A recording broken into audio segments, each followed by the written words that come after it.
God, well, anywhere beneath 14th Street. And the fun and the cultural element. It's like this self-induced schizophrenia. Well, I just thought you might not like what I've done and want to do something about it. Sorry, I never know when I'm going to get in trouble.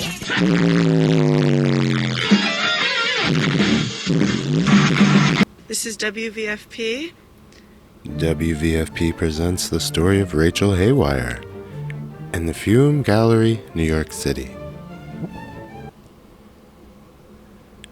On May 10th, 2025, Rachel Haywire's Fiume Gallery opened to VIP ticket sales.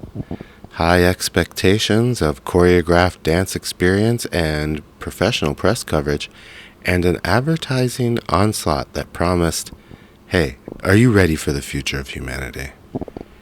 With all these high expectations, ticket holders were presented with, well, let's say, nobody really knew what was really going on. Like, what the fuck, right? We're going to tell you about Rachel Haywire and the Fiume Gallery New York City disaster. Some are calling it our little fire festival of the New York City gallery world. But first, WVFP is your downtown podcast. Check us out at www.patreon.com/WVFP for artist profiles, interviews, scene gossip, reports, stuff like that. You guys, Podcast New York City likes gossip. I love his show. He's funny. I love his show. He's funny. I love his show. He's funny. I love his show. Okay, we're going to give you the story of Rachel Haywire and Fiume Gallery. First, we're going to give you Rachel Haywire's background. Then we're going to give you her return, born again in Times Square. And then we're going to tell you about the gallery disaster itself. It's going to be hilarious. We have screenshots from inside their chat. It's so funny. Everybody quits. Big burn down. But first, let's tell you about Rachel Haywire's background. Rachel Haywire came onto the scene with Experiment Haywire. She was, an industrial band. And she was a crazy punk kid. And she made a name for herself hunting Nazis in the scene. That's right. She put together, this is how she made a name for herself in the industrial scene, was putting together a Nazi hunting group where she would go around and accuse other bands of being Nazis. The Electric Hellfire Club and other bands had to issue, statements saying that's not true. As a matter of fact, one of Rachel's big first controversies was being banned from Experiment Haywire, being banned from some festivals for harassing everybody. This one festival says she went on for 3 years harassing them, the Kinetic Festival or something. She was a leftist. But really, Rachel Haywire's industrial music scene drama, that wasn't really the biggest thing. The biggest thing was when she started her Kickstarter campaign for a project called Sanity is Slavery. Sanity is Slavery had 53 backers. It made $3,000. It wasn't a big deal, but nobody ever got anything from it. Everyone got gypped, allegedly. The money was stolen, allegedly. And people were pretty mad about it, and a lot of the donors were people in the scene. So it caused this huge thing. People started talking about Rachel's other projects like Extreme Futurist Fest, and people there didn't seem to be happy. They didn't get their money. They feel like they were stiffed. And the whole scene kind of turned on Rachel over the Kickstarter thing, and honestly, she was driven out of the scene a little bit. That was the end of Experiment Haywire. That was the end of Rachel's time in the industrial scene in California. Kind of ran her out after the Kickstarter thing, but believe it or not, she was about to be reborn. That's right. She wasn't a Nazi hunter anymore. She was about to come back on the right. That's right. She was a transhumanist now.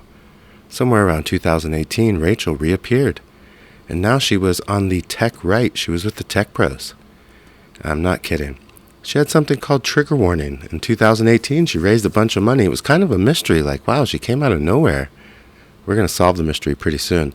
As a matter of fact, somebody that used to work with her at Trigger Warning, and Sturzinger, I want you to remember that name because she was Rachel's compatriot on all of that Trigger Warning stuff, and she's going to reveal later how Rachel just reappeared on the right wing now with all this good funding for the new art right, and she's a transhumanist. She's futuristic.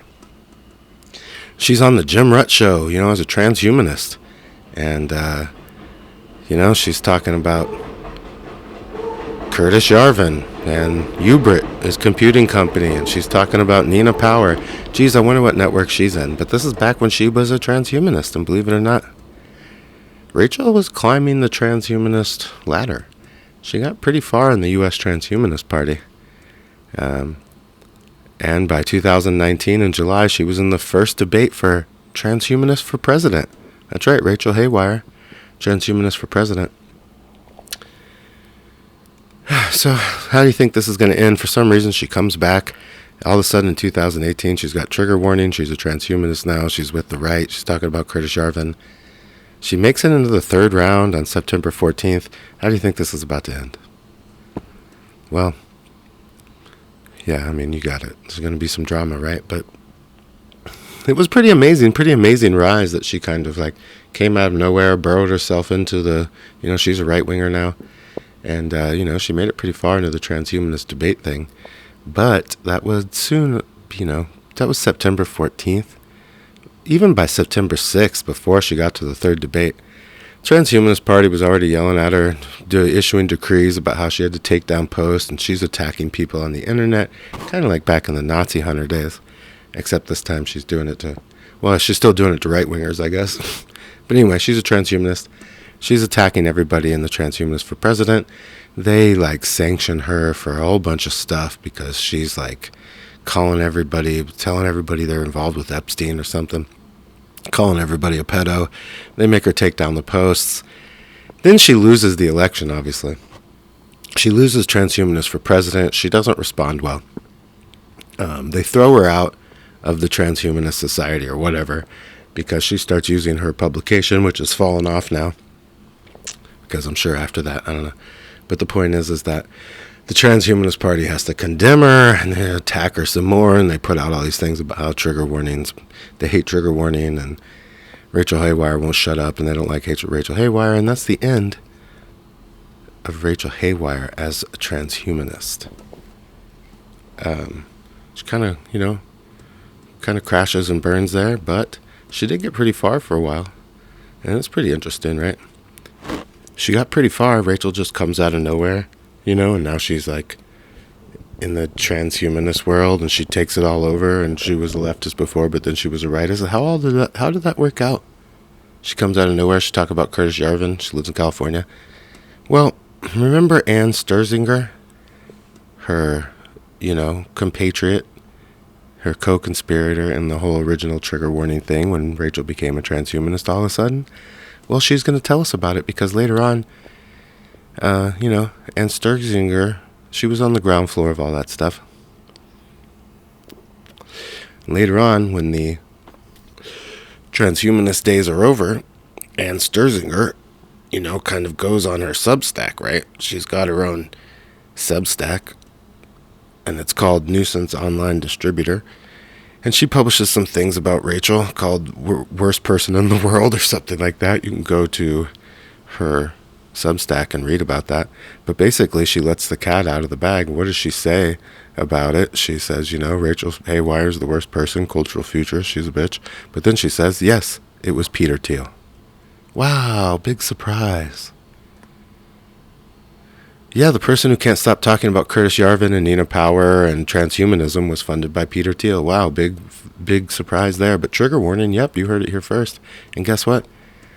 Ann's still mad at Rachel because Rachel seems to have sold Peter Thiel the idea based on everything Ann was doing. And Ann was co-credited, in the beginning of all that trigger warning stuff. But apparently Rachel created an LLC and, Ann Sturzinger is accusing her of a lot of things, basically saying she didn't get paid. But if you want to go read about it, go to the Nuisance Online Distributor Ann Sturzinger's Substack. You can read about it there. But that was it.